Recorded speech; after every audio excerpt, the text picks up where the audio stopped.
I'm Logan Webb, and you're listening to TortureCast. You're listening to a podcast by and for fans of the three-time world champion, San Francisco Giants.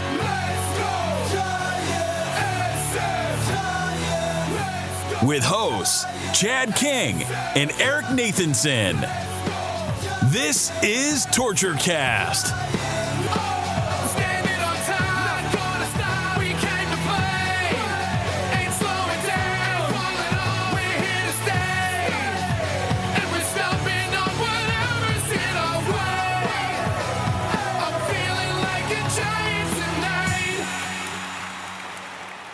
The hill for Boston, and a first pitch swinging and a high drive to left field.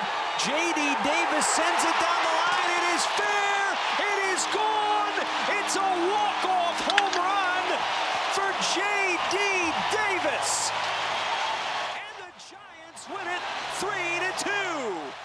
Hey everybody, it's Monday, July 31st, 2023, and this is episode 286 of the TorchCast podcast by and for fans of the San Francisco Giants. And yes, that was the wonderful call. Well, it really wasn't that wonderful. It was from Fox Baseball, Fox Sports on Saturday. But J.D. Davis hit one on the very first pitch delivered by Kenley Jansen to win the game 3-2 off the foul pole. So, and let me tell you, I'm joined here by Eric Nathanson, of course, from the surface of the sun. Apparently, the sun wants to kill everyone in Arizona and the Vegas proper Southwest area. Welcome, by the way. Yeah, howdy. Yeah, howdy. See, he's already dying. He's desiccating as we speak. But hey, look, we did skip last week, and to be honest, it wasn't a bad week to miss. They were in the midst of their 6-game losing streaks. So there wasn't a lot of positive stuff to talk about. They have slightly righted the ship over the last 5 games. They've won 4 out of 5. But I'll tell you, Eric, that they won 2 out of 3 from Boston, a tough team, and that's great, and that's what matters in the end. But it was not easy. No, that home run off of Kenley by J.D. Davis on the first pitch of the ninth was just it was beautiful. J.D. got out so far in front of that. I'm amazed he kept that ball fair. I mean, it was little differences like that decided the series. I mean, one of the Giants' runs on Sunday scored because of an error on Devers. The Red Sox and Giants played like good teams, but the Giants still didn't hit the ball. So, I remember when we last talked, I said this road trip and the next couple of weeks are going to be indicative of what they are. And it seems like they're just kind of a 500 team that can win some close games and lose some close games. But it's nice to see they righted the ship. I mean, beating up on the A's, had they lost 1 or 2 to the A's, we'd be a little more panicked right now. But instead, the Giants, took 2 out of 2 from the A's, 2 out of 3 from Boston on this homestand after getting back from that road trip. So they're in a good position, which is why they're making moves. I mean, so many things are happening right now. Trade deadline season, it's all going on right now. Now, we got some stuff to dive into right now, but you're right. Over the 2 weeks, so much has changed. And I'm telling you, Eric, when we last recorded, they were in the midst of their 7-game, that's ultimately how long it went, game winning streak, and then followed that with a 6-game losing streak. And it's really crazy to think about that 11-game road trip that you pointed out, because you said a lot of it's going to be determined on that road trip, and it was a good test. They were 5 games in to that road trip, and they were 5-0. Never in a million years would I have thought they would have finished that road trip 5-6. Yeah. I mean, I don't know. I didn't look into the stats, but 11-game road trips are kind of rare because it's an odd number. I don't think anyone's ever done that. Won the first 5 games of an 11-game trip and then lost the last 6. That's just crazy. Yeah, it was one of those things where you're like, oh, my God, they could take off. And then, oh, what happened to the offense? Cincinnati, I give them credit. I mean, they played them tough in that 4-game series, but there was just absolutely no reason to lose 3 in Washington last weekend. I mean, it was really scary. If they had lost 3 to Washington and then come home and lost to the A's, those are 2 of the worst teams in baseball.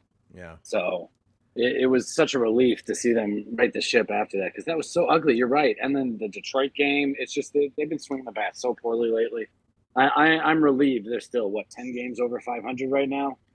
Trade deadline is tomorrow. They're in buyer mode and not seller mode. I mean, it could have just they could have tanked completely, but they've shown they've got some resilience, and they're resilient AF right now.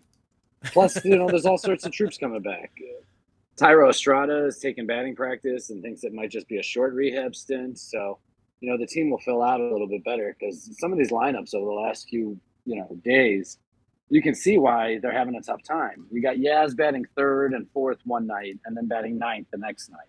You even have Luciano batting ninth one day and then batting third one day. Patrick Bailey's your cleanup hitter one day and your number 8 hitter the next day. Like, I have to wonder if not having that consistency does fall into it with the players. And that's why it's harder to break out of those funks when they get in them, like that 6-game losing streak. We didn't know if they were going to break out of it, and then they had a really close game against Oakland. Then they busted out for 8 runs the next night, but that's been it. That's been their biggest total. Yeah, so over that's what's killing them right now. Lack of offense. Lack of offense has been number one. Their pitching's been okay. It hasn't been, totally horrible. And, over the last 2-3 weeks, that 8-run outburst against the A's, the worst team in Major League Baseball, was really the only outlier to the rest of this period of time, which they've been averaging less than 3 runs a game. And it's been really frustrating. And it is strange because the team is 5 games over 500 against winning ball clubs.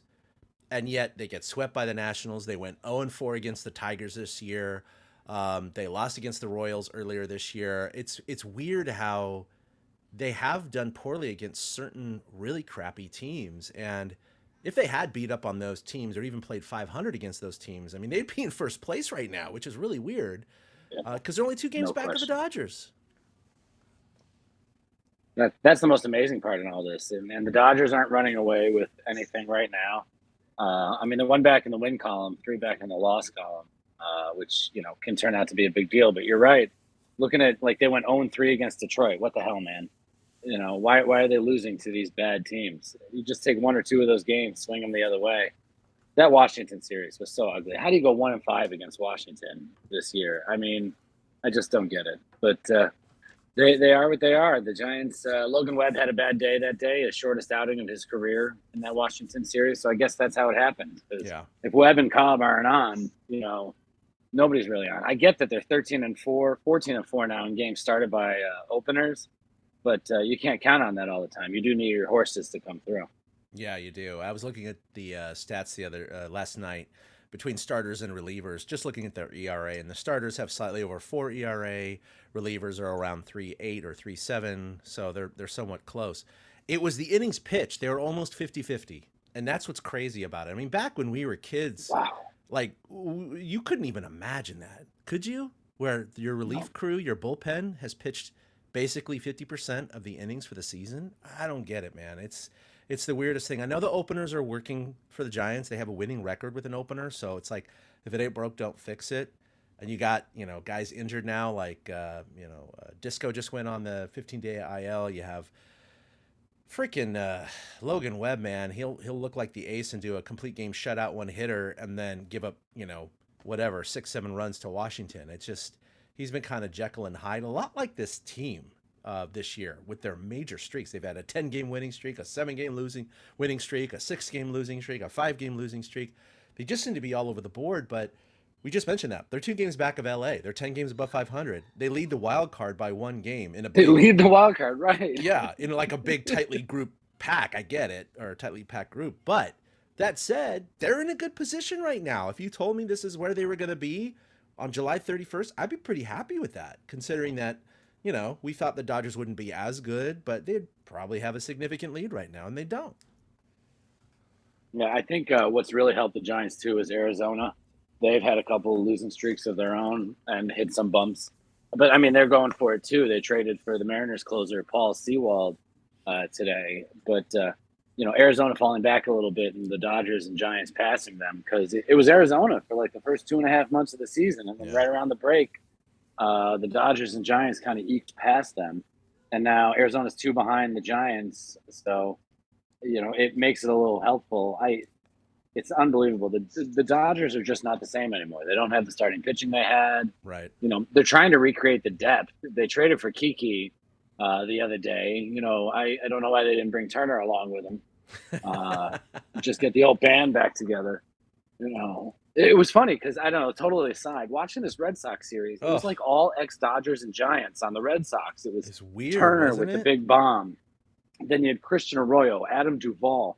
Yovera gave up the game-winning hit to Jock yesterday. I know I'm missing somebody, but there were a ton of those guys. It was very weird. Well, yeah, and you had Justin Turner single-handedly tie the game.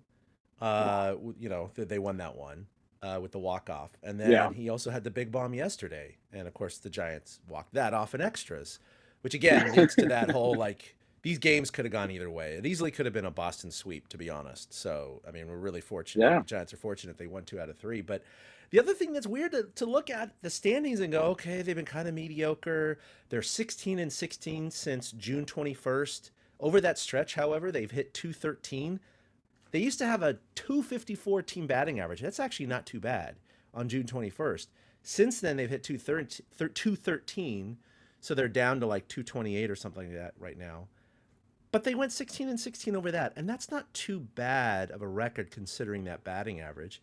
And look at where they are. Not just the standings, third best record in the National League. I actually had to look up that again and go, wait, is that right?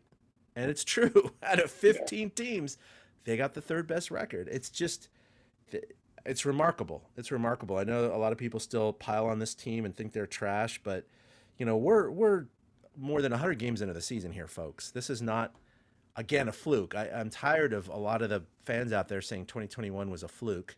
Okay, maybe it was an outlier. I wouldn't call it a fluke. Last year was 500. This year is projecting to be above 500.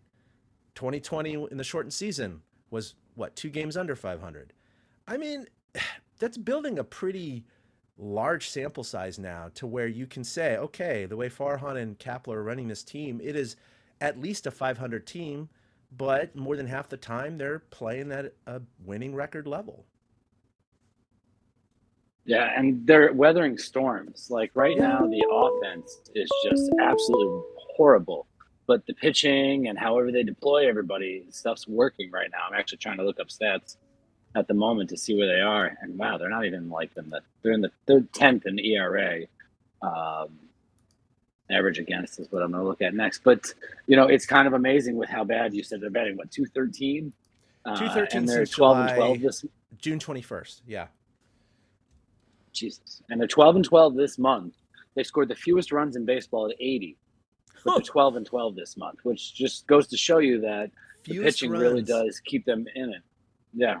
So you got to think and hope that if the offense is going to die right now and the pitching is going to carry them, there's going to be another time this year, much like earlier this season, when the pitching is going to give some stuff up, where the offense has to step it up and carry for a little while. And that's the only way they're going to stay balanced enough to stay ahead of the other teams in the National League. I mean, third best record means you're in play right now for the number 2 seed in a bye. And, I'm one to look ahead on the schedule, but if the Giants make it through August with a winning record, they should secure maybe the second, hopefully the second seed, but second or third in division, because they have a tough record going through the month of August, a tough schedule going through the month of August. So they're going to be tested. So they can't hit 213 during that time. But it's nice to see that the pitching has sustained them. Like Mania has a good outing. Stripling had one good outing. Then he had a bad outing in Washington. Then he had another good outing the other day. So it's good to see those guys stepping up, even if their roles are not what they want them to be. I mean, Alex Wood, I don't know if you read his quotes the other day. He's like, I'd rather just start the game. I don't want to just be thrown out there in the middle of it. I get it. Pitchers have got to be frustrated, but it's working right now, and it's keeping the Giants, in first place in the wild card and second place in the NL West. Yeah. Yeah, their batting average by month, and we only got today's game to complete out July. April, they hit 245, May 253, June 253, and July, I apologize if that's coming through. And then now July, July is 212. 212 for an entire month. So you're right. I mean, I don't expect August they're going to hit 212 again, especially from the previous 3 months. So you'd figure if their pitching kind of maintains a status quo and they hit at least 240, yeah, they're going to have a winning record in August and put themselves in a good position. But that kind of leads us to what they need at the trade deadline, which is tomorrow at 3 p.m. Pacific. So we're 23 hours and 10 minutes away as I speak from that deadline. And you had some breaking news right before we got on here. The Giants made a trade. Why don't you let them know what it was? Which I'm sure they know now, but that's okay. Yeah, probably. AJ Pollock and Mark, what the hell is this guy's name again? Mark Mathias came from Seattle. We don't know what the Giants are sending the other way. AJ Pollock is a 35-year-old outfielder. We all know from the Dodgers years, who is not having a good year. He's only hitting 173. This Mathias guy was cut loose by Pittsburgh earlier this season. So good on Seattle for moving him in a trade. And he's a local boy, which I saw which I heard you looking up earlier. But like I said, we don't know what the Giants are sending out yet. But they're adding a veteran outfielder in Pollock, who also happens to be on the injured list, like every other Giants player. So he kind of fits right in. So the Giants have added Pollock so far. Yeah, I mean, he tortured the Giants as a Dodger and a Diamondback. With Arizona, he, for 7 years, he hit 281 with 74 bombs. With LA over 3 seasons, he hit 282 with 52 bombs. But with Chicago, he dipped a little bit. 1 year, 138 games, hit 245, and now this year, as a 35-year-old, and now he's currently on the injured list, he's hitting a .173. .173 with a negative WAR. That ain't good. So, this is, again, one of Farhan's specialties, right? Someone who had some former glory. He's thinking diamond in the rough, or, do a little Lazarus on his career. I don't know. I mean, this is kind of where they're going here. He's obviously a good former bat. Yeah. And then Mark Mathias, who's going to be a middle infielder as well. Yeah, the Pollock move is a depth move. I mean, this is not one of their big moves. If they're going to still go after somebody, and we can dip into that a little bit, they've been linked to, like, Eduardo Rodriguez, a starting pitcher from the Tigers. They've been linked to Verlander, which I don't see happening. No. There's been other talk about, like, Tommy Edman or Paul DeJong on the Cardinals as possible trade candidates for the Giants. So I don't see AJ Pollock being that impact bat when he's batting 173. This ain't no Cody Ross trade. No, not at all. They've also been linked with Vaughn Grissom from the Braves. Again, 65 at-bats this year, hitting 277, negative WAR. So these are not big moves we're talking about, right? And you and I expected this. I mean, I know that we talked about Shohei and would it be worth it? And of course, I would love it. And you were just like, no holds barred. Yes, do it. Of course, the Angels came out last week and said, we're taking him off the table. He's not going to be available for anyone. And the Angels have proven that because they've gone out and actually made some trades to bolster their roster. So they're clearly making moves to go for it. So Shohei will be an Angel for the rest of this year. But and good for them. Like, no, good for them. I mean, how fun is it going to be if they make? Yeah, it'll be fun for sure. But there've been some, a couple of blockbusters. You just broke one.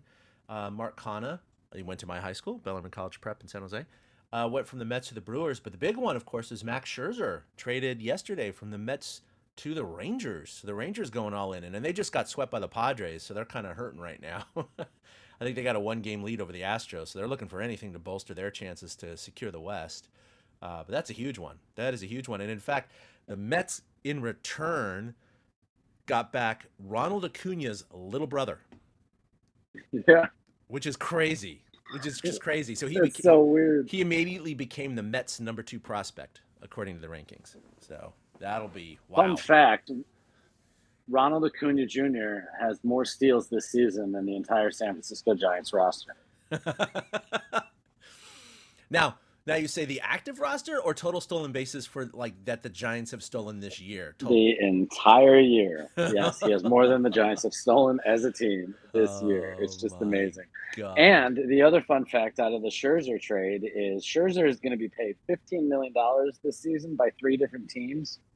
And so he's going to be the first guy ever to be paid that much money by so many different teams at once. What is he going to do? I don't know if it's this year or next year, but it's one of these. Does he get a check in the mail? Does he have to, Imagine what his house is like when the direct deposit hits. My goodness. I know. That's got to be pretty amazing. Talk about, it's like every direct deposit is a lottery for us, right? Right. Midnight on the first, bam, there's another 10 million. I mean, that's just crazy. Yeah. It'd be nice to be even like a Bobby Bonilla, right? Getting a little over $1 million every year. Just boom, here you go, $1 million. Here, that time Somebody of year else again, recently signed a deal like that. Yeah, who just signed a deal like that? I can't remember who it was. Somebody did I love it. It's fantastic. How about the fighting Bochy's going for it though? You know that AL West having the Angels and the Rangers going at it instead of it just being the Astros running away or the Astros fighting off an underdog A's team.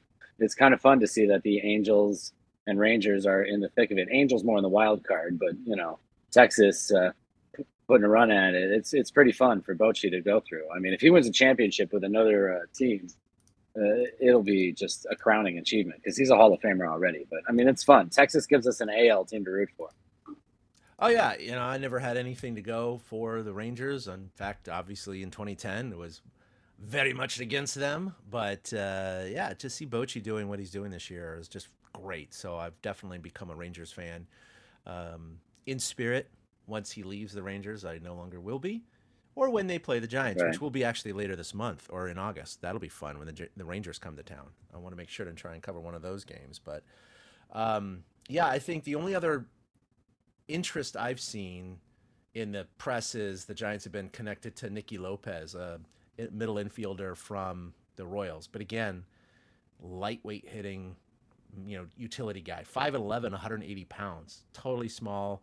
He's got a WAR of 1 this year, hitting 213 with no homers and 160 at bats. So again, yeah, he's like a mosquito out there. It's like, okay, great. I mean, we need middle infield depth, but this is such a band-aid. It's just nothing that's going to move the needle at all. It's hard in this market. I mean, there's some teams that are sellers that like the Sox have already sold off Giolito. The Cardinals said they're not going to sell off Arenado and Goldie, but they did send off Romero and Jordan Montgomery. So, they're at least willing to trade away pitching.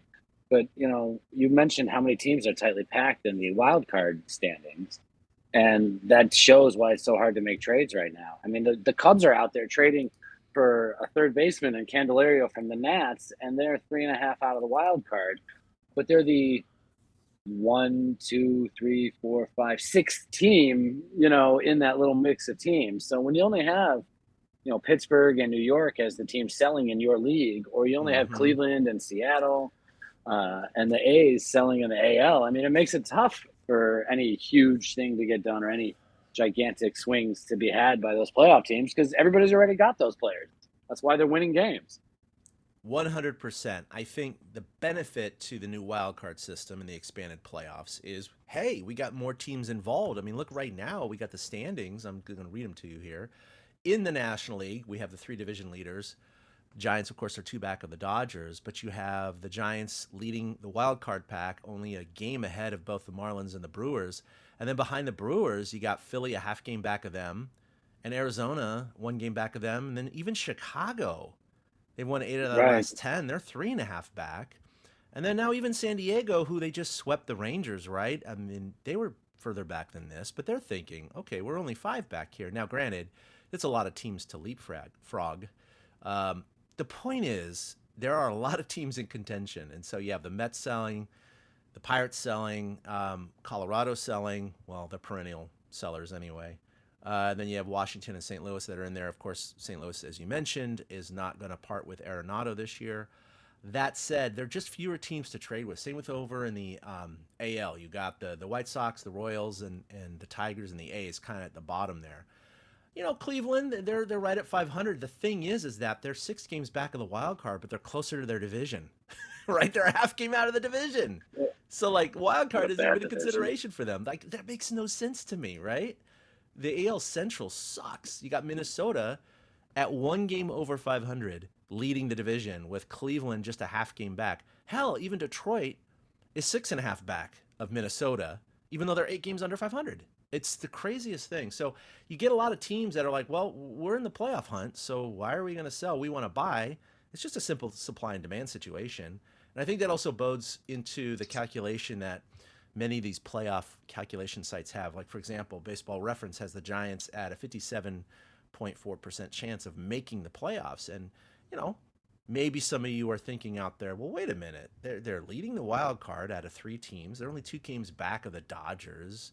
Why is it only a little bit better than 50-50?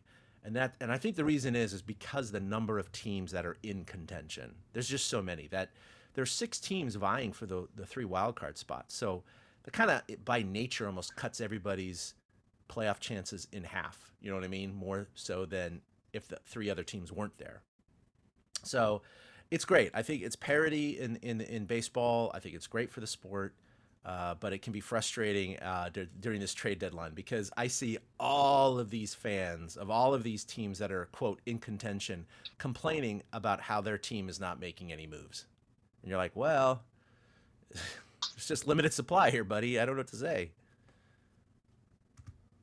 Yeah, that's the thing. The well is only so deep, so you can only go as far as you can on that one. I mean, it's fun having all these teams into it, but the Giants. I mean, that's why we're frustrated with their hitting. But you mentioned it earlier. We're sitting pretty here in a good position. The Giants are one of the front running teams. They're not one of those 5-6 teams that you just listed off chasing the leaders. They're one of the leaders right now, and so you hope they make a leader type move. You really do. If there's one left to be out there, I don't know. Would you Verlander? Would you go for Verlander? Would you do a deal? That's hard.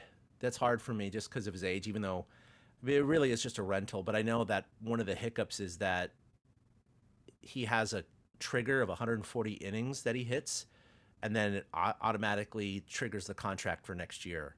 So that's one of the hangups that some of the teams have been having. Like the Dodgers have been linked to him, but I guess he's going to hit the 140. And when he does, and the Dodgers, if they were to do a trade, would owe next year as well, and they may not want that. So I don't know how that would pertain to a Giants contract or trade. But if he was just a 2-month rental, I mean, with the issues they've had with their starting pitching, I guess I'd have to say yes. It really does depend who they give up, and it's hard. That's the hard part. I mean, the Giants have been promoting so many guys up to the major leagues. Who did we miss that just came up 2 weeks ago, right? During our little break Luciano. Here. Yeah, Luciano. Luciano came up. I mean, I'm so excited to watch him play. Yeah, so I mean, he's hitting 273 here. He's only had 11 at bats. 3 hits, no home runs, but he just had his first hit, the other night, which was great. I mean, it's nice to see these young kids coming up because this is the future. You have Casey Schmidt, who is struggling mightily, but he's had a couple of hits here and there. You got Patrick Bailey doing his thing. Brett Wisely was just sat down, not too exciting there. Yeah, I mean, some of these guys may go in that package deal because they're not going to trade Justin Verlander for Joey Bart. That's not happening. So, nope. I don't know, man. It's a tough one because I think Farhan again has shown that he really trusts his own system and he trusts his own guys and he trusts the next man up in the revolving door. So, I don't see him making that trade at all. Would I do it? Given how close they are and they could catch the division this year, and if they got the division, I think that guarantees them the number 2 seed. I'd say yes. Yeah. I still worry, though. I mean, I just talked up all the reasons why they can get through the season and get the number 2 seed. But then I still worry they're going to hit 212, in the NLDS, and that'll be that, kind of like it was against LA. Right. It was such a frustrating time. That's why, there's no Chris Bryant trade out there this year. There's no guy like that that's just going to suddenly be like, oh, they just added a huge amount of power. Because nobody's giving up a guy like that this year. Shohei was it, and he's not going anywhere. Nope. So they are going to have to make do with the guys they have. And, like you said, Luciano was just brought up. He is smooth out there. He drives the ball the other way. He has a pretty good eye. I like what I see out of him so far. But that's the thing is they're going to get Tyro back. That's what Farhan might. And Luis Matos, for him getting called up last month, he's got 125 at-bats in 38 games now. He's hitting 264, Eric. I mean, not a lot of pop, but that's not what we expected from him, right? So he's a low strikeout. Look at this, 14 strikeouts. See, I said that before I even looked. 14 strikeouts and 125 at-bats. That's amazing. Only 9 walks. So not as high as we'd like to see there. But that said, let's compare Casey Schmidt, right? 70 more at-bats, 50 strikeouts, and 10 walks. Look at that ratio, 5 to 1. Ouch. That's not even fair. Oh, that's funny. Poor Casey. I mean, thank God Wilmer's been hotter than the sun right now. I thought that where I lived was the hottest place on earth, but I think it's Wilmer Flores lately because he carried this offense at times during the past few days. Yes, he has. There's no doubt about it, and he's seeing more playing time as a result, which is fantastic. Yeah. So, Well, I yeah, also think Wade's been banged up a little bit, so they've been trying to get him off his feet. The fact that Wilmer's been hitting the ball well has made it easier to do that. yeah. Over his last 12 games, Wilmer's hitting 395 with 5 bombs in 12 Gee. games. I mean, think about that. Like, that's pretty insane. 6 strikeouts and 43 at bats, not Yeah. too bad. So yeah, keep him in there. Yeah, he's at 300 for the year now, so. Yeah, yeah. No, he's quietly become kind of their best hitter right now. Like, there's no doubt about it. Again, Which he keeps doing, right? This is why they signed him to the 2-year extension at the end of last year, because he ends up being so yep. valuable. You kind of don't notice him. You're like, oh yeah, it's Wilmer. Oh, he's doing all right. Yeah, he's fine. And then suddenly you look. Here we are, almost August 1st, and you're like, wait a minute, he's hitting 300. He's like leading the team. What the heck is going on? You Got the know? 6th most plate appearances on the team, so he's getting plenty of playing time. Yeah, JD Davis leads the team in home runs with 14. And guess who's number 2? You got Conforto and Flores Yeah. at 13. They're tied. I mean, it's like he snuck up out of nowhere. Of course, 5 in the last 2 weeks. That's what's helped. But he's ahead of Jock Peterson, you know? So, hey. Yeah. Yeah, keep him in there, man. Yeah, obviously they sent down David VR, which is, whew, that boy's been struggling, man. I don't know what to say about him. He had some flashes, but And that's why you wonder if the Giants do trade for middle infield depth, does Casey Schmidt get the demotion? Because I don't think that they're going to send Luciano back down. I could see. I saw the other day Steven Risotto said that Luciano was taking grounders at second. Did he play at second yet? No, I think he's only started at short and DH. mm-hmm. But they are willing to move him and get him in a lineup with Crawford. And I think they'd rather take Luciano in the lineup over Schmidt, VR, Wisely, insert random Giants minor leaguer here. I mean, that's kind of how it goes. Estrada there, but Estrada's going to be back this week, so that's another wrench in it. Yep. Man, it's so many different moves. Like they need depth in certain locations, but they're getting so many people back from the IL. I feel like they were in this position last year. I feel like this was kind of the thing. And last year they had like the same record. The difference is they were like 10 games back. This year they're in the thick of things. Yep. Yeah, Casey Schmidt's now hitting 105 over the last month. Yeah, I mean it's to the point now he might need it for his own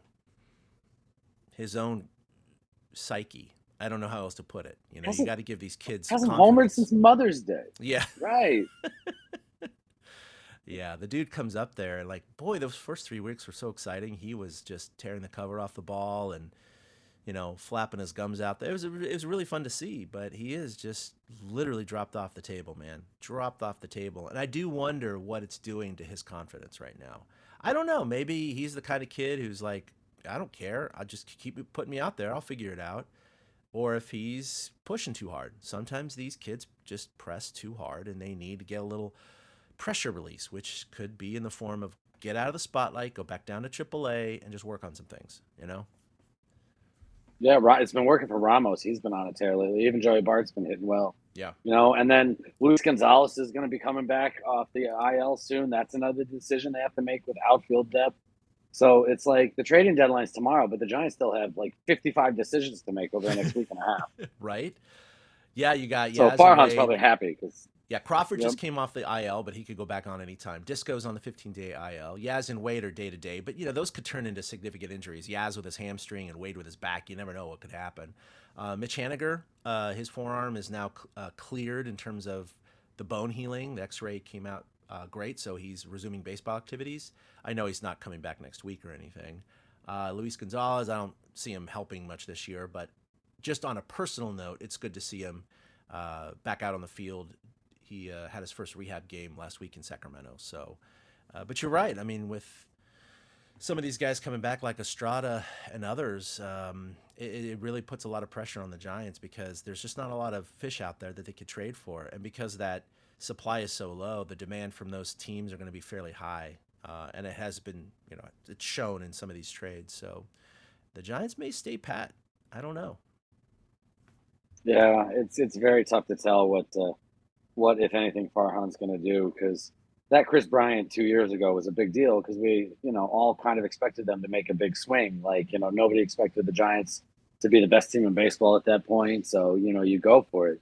But here, when everybody's in the same space, so I'm curious to see what Farhan does. And from what I saw, the trade they made today for Pollock is a player to be named later. So, Farhan's two favorite players are the player to be named later and cash considerations. And anyone from the So those Mariners, are by the way. probably.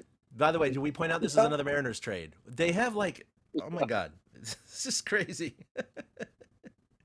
More than any other team since Farhan's taken over. He loves the Mariners for some reason. I mean, is this like a poker game? Does he have like one over on their GM or something? Or are they just right? I don't know. Trading for AJ Pollock doesn't feel like you're getting one over on somebody, though. No, it does not. I'll just say that. I mean, who knows? I mean, maybe he'll come in, knock a few homers, but I mean, I don't expect much from a 35-year-old. No, I mean, we've had weird things. Hunter Pence, of course, was much better back in his day. Marco Scutaro, those kind of guys. But there's been some trades in the past where you're like, doesn't move the needle, and they came in and just tore it up for some reason. Because again, change of scenery, different clubhouse, whatever it may be. Sometimes players react like that. Okay, so I want to ask you something that was brought up on Coffee in the Cove this week, exclusively on Giants Chatter. Doug Hayes was hosting for me, and he posed the question, and it's a good question. What's your favorite Giants trade acquisition? I know I'm springing this on you. It's not in the notes, but what's your favorite Giants trade acquisition? Like Hunter Pence was very much talked about. Marco Scutaro. You can go all the way back to 97 and think like the Doug Drabeck trade. Who was the guy the Giants had traded for that was your favorite guy to kind of fit their mold?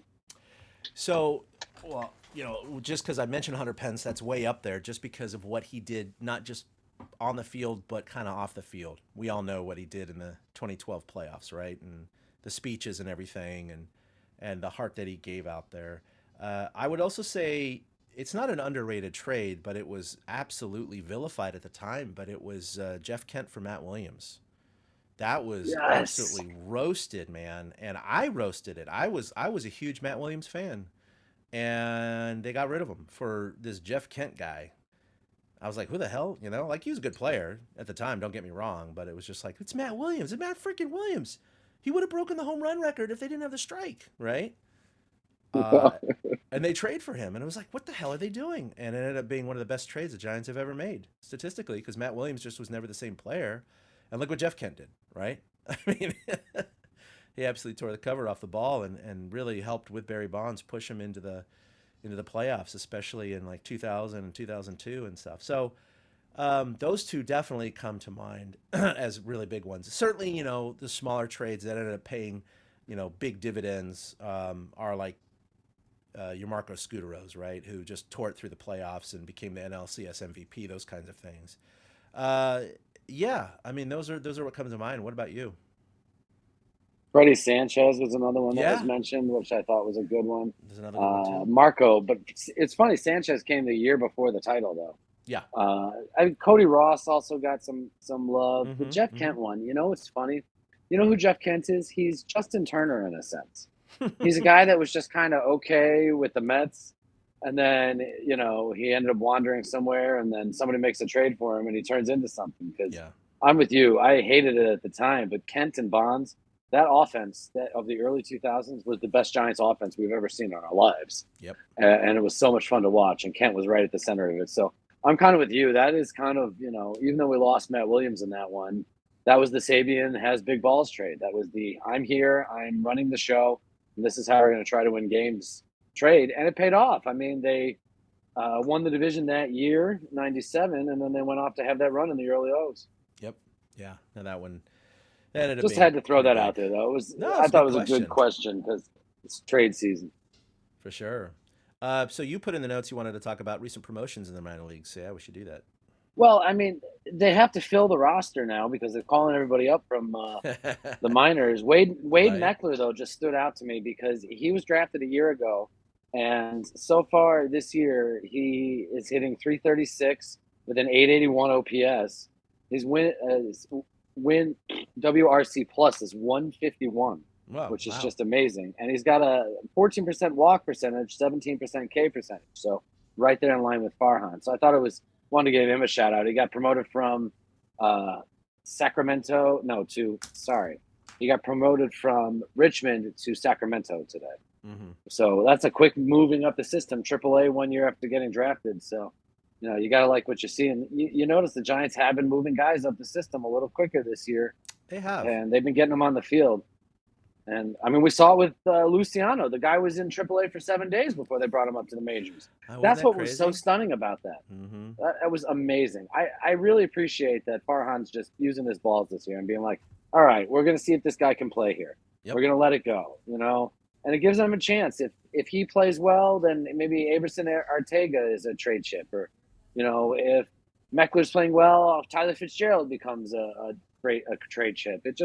It lengthens how much of a farm system they have. Because I don't know about you, my mentality is they're all just, kind of trade chips and currency until they get to the major league level. And it sucks to say that, but that's how Farhan views them too. And that's kind of how it is. Because a prospect is a prospect, just that.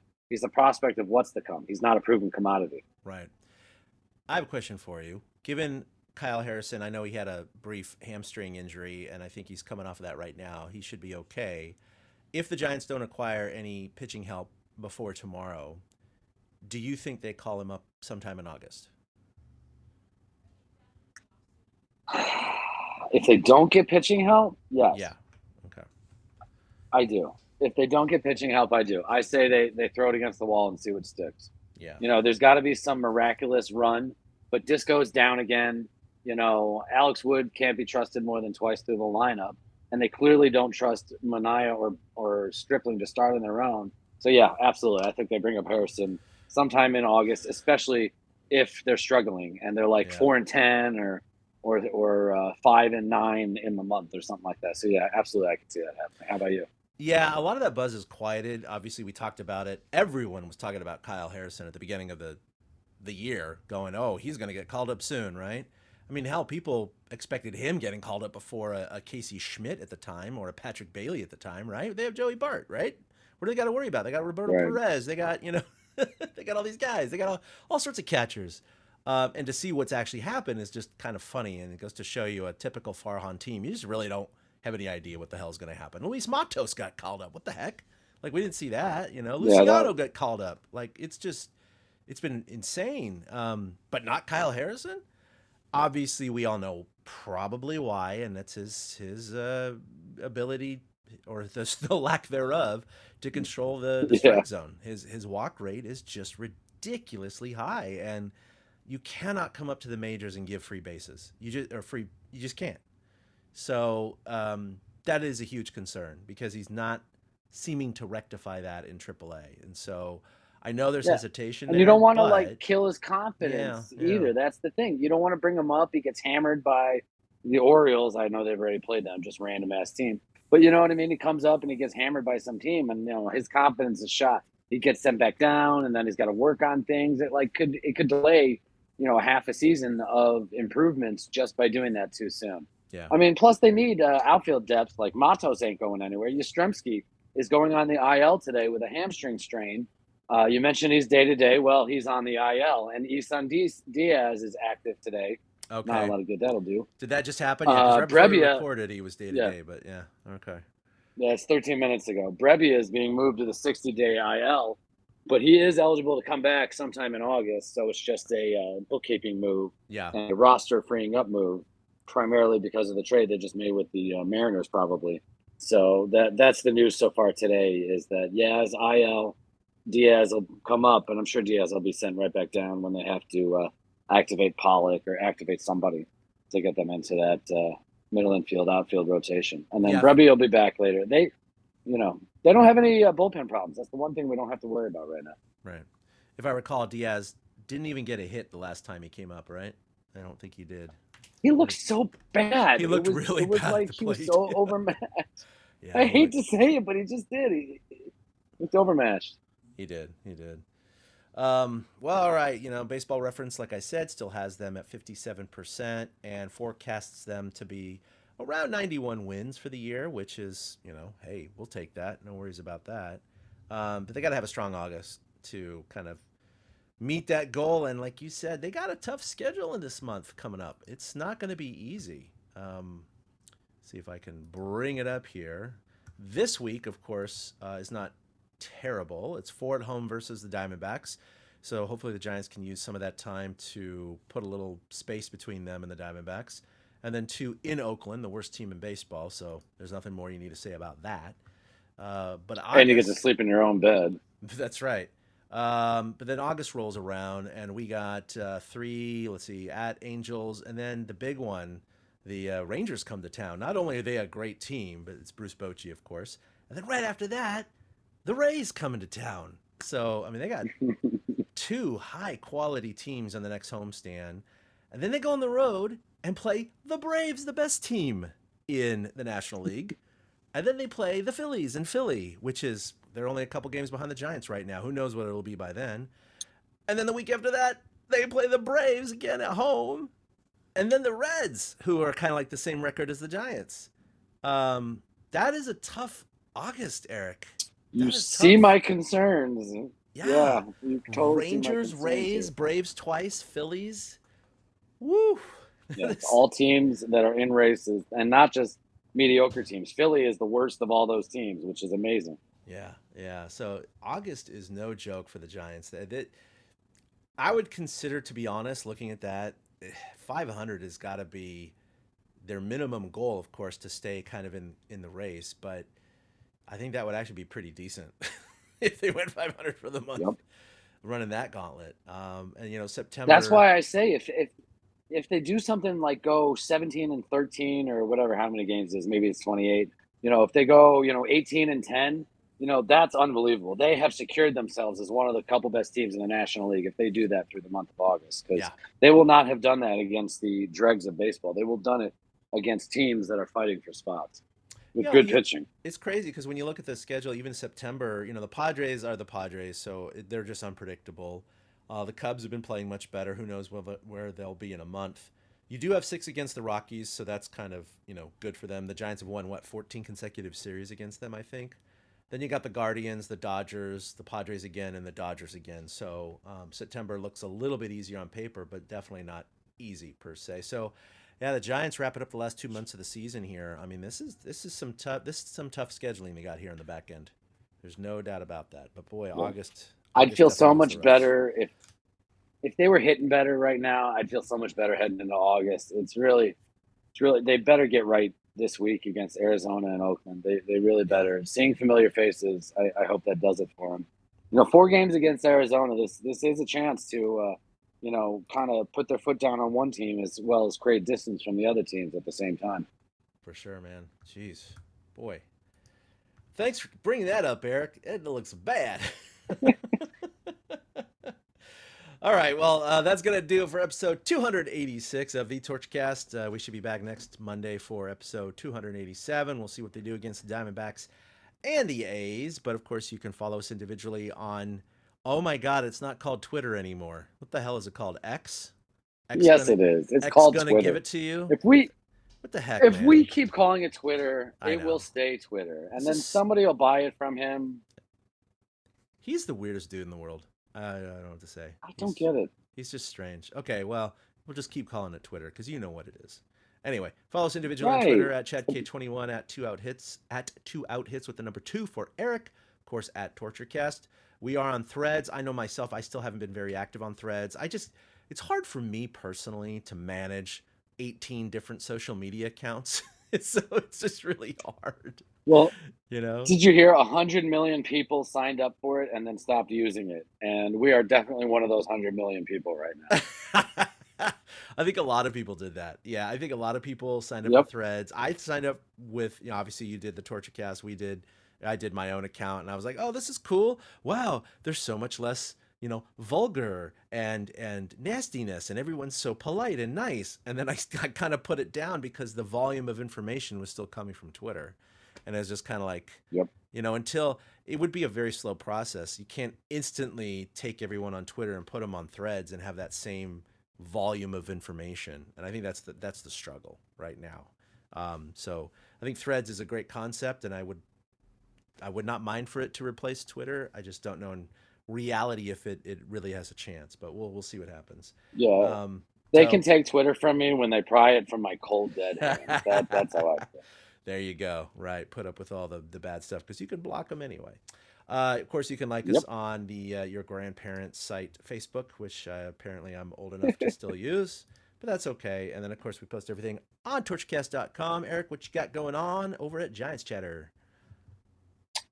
We have first I just want to say rest in peace to Pee Wee Herman. It was a tough day today to wake up and Oh, find out that I one of missed my that. childhood icons passed away. Apparently, he'd been fighting cancer for the last 6 years. Oh, crap. So, yeah, rest in peace to Paul Rubens, Pee Wee Herman. He'll get to go hang out now with Phil Hartman, who he wrote the movie with. But Pee Wee's Playhouse was huge in my life. Cherry, like who didn't want a chair that talked, you know? And he can also go Wow. hang out with Jambi. Jambi apparently passed away as well. But many people, including Lawrence Fishburne, got first noticed on that. But Paul Rubens, Pee Wee Herman was a big part of the childhood. And then a special tip of the cap to him and Blow is Derek fucking For Real, the drug dealer who introduced Johnny Depp to bigger and badder drug dealers. His character was outstanding in that. But I'm gonna miss Pee Wee Herman. Yeah, he was definitely an influence on the childhood. So yeah, I guess you missed that. I'm sorry you missed that. I didn't mean to be the one to break that to you. No, it's been, I have been on meetings back to back to back to back all day long. I have not checked anything on the internet except my email and yeah. So, oh, that's sad. Okay, well, Yeah, Large R.I.P. Pee Marge Wee. also passed away, so you can go hang out with her. That Yeah, sucked. yeah. Jeez. It's a shame. Giants chatter. You mentioned Facebook, so I am your grandparents because we run a group on Facebook called Giants Chatter, and tomorrow we are having our third annual live trade deadline extravaganza. The last couple of years we've had guests. This year we will also have guests. I think we're getting at least one guest we had from last year, and if I'm not mistaken, I think Carrie Crowley might be joining us. I'm trying to get back to look at our private chat to see if that's true. Right. But once again, tomorrow, I mean, if you're listening to this after 3:00 p.m. on August 1st, then, totally disregard it. But if not, find us Giants Chatter on Facebook. We'll also be streaming on Twitter all through the deadline to try to bring any breaking news up to date, that kind of stuff. Last year we had Sean Estes, and he was fantastic. We had Bill Lasky last year. He was awesome. You've had some good run-ins with Lasky. Oh, yeah. Yeah, Lasky's a good dude. So, yeah, he Yeah, agreed to be on I TortureCast. I think, just need to schedule it up. I will drop that. Lasky will be with us tomorrow. Carrie, I'm not sure about. But if we put out a promotional tweet, that should sure help me out. But I'm not in charge of this venture. So Got it. yeah, Giants Chatter trade deadline special, August 1st, 1 p.m. And then every Sunday, Coffee in the Cove before the Giants play baseball. That's awesome, man. Yeah, good stuff over at Giants Chatter. Check it out. Very civil, knowledgeable group. So I urge you to go ahead and open up your dusty old Facebook account and do that if you haven't done so already. All right, well that'll do it for 289, 280. When were you? 286. Sorry, 286. I'm losing count. There's so many of these. We'll be back next week, 287. Until then, have a great week and go Giants. Boom. A big thank you to everybody for listening to the TortureCast, the podcast by and for fans of the San Francisco Giants. Follow us on Twitter at TortureCast. You can also like us on Facebook or check out our blog at torturecast.com. I also want to say thank you to Ashcon and Bailey for letting us use their song Feeling Like a Giant for our intro. For Ben Lee and Chad King, my name is Willie Dills saying, we'll see you next time.